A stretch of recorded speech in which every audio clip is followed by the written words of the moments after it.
Дорогие украинцы, сегодня Fellow Ukrainians, the rescue operation in Dnipro has been completed. 79 people were wounded or injured by this Russian strike. The list of the dead includes 45 Ukrainians, including 6 children, including a boy who was only 11 months old. Children and civilians are enemies for Russia. Obviously, this could only happen because Russia has turned into an enemy of all mankind. I thank each and every person in the world who helps us to defend ourselves against this terror. We had very important news from Prime Minister of the Netherlands, Mark Rutte. The news is actually a continuation of our recent negotiations with him. Ukraine will be provided with another Patriot battery. Thank you, Mark. That is, we already have 3 guaranteed batteries. But this is only the beginning. We are working on new decisions to strengthen our air defense. I discussed defense operations with Federal President of Germany, Steinmeier. We are actively preparing for a new meeting in the Rammstein format. We are preparing new important diplomatic steps. We also discussed them today.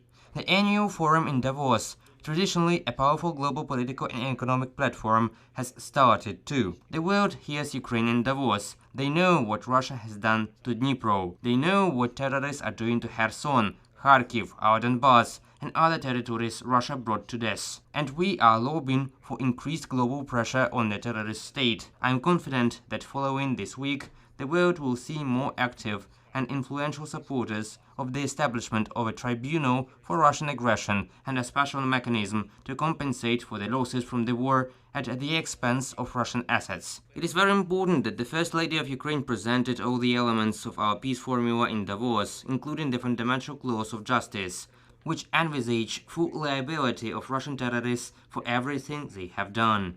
And the world's support for our diplomatic initiative is very much felt.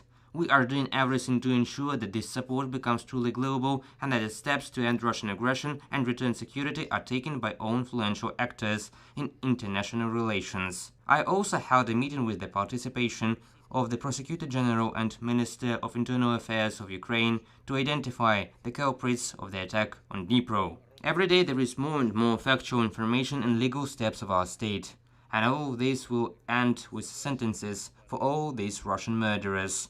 I want to thank all the employees of the Ukrainian law enforcement agencies and all our partners, our intelligence, all special services that are working on the necessary materials for trials against the Russians.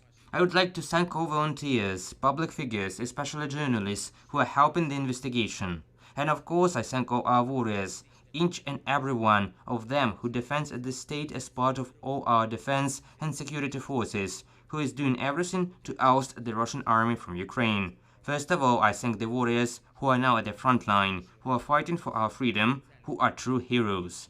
When we oust the occupiers from our land, it will be a matter of time when justice will return, when sentences for Russian murderers will be pronounced. Glory to all our heroes. Eternal memory to all those whose lives were taken by the Russian aggression. Glory to Ukraine.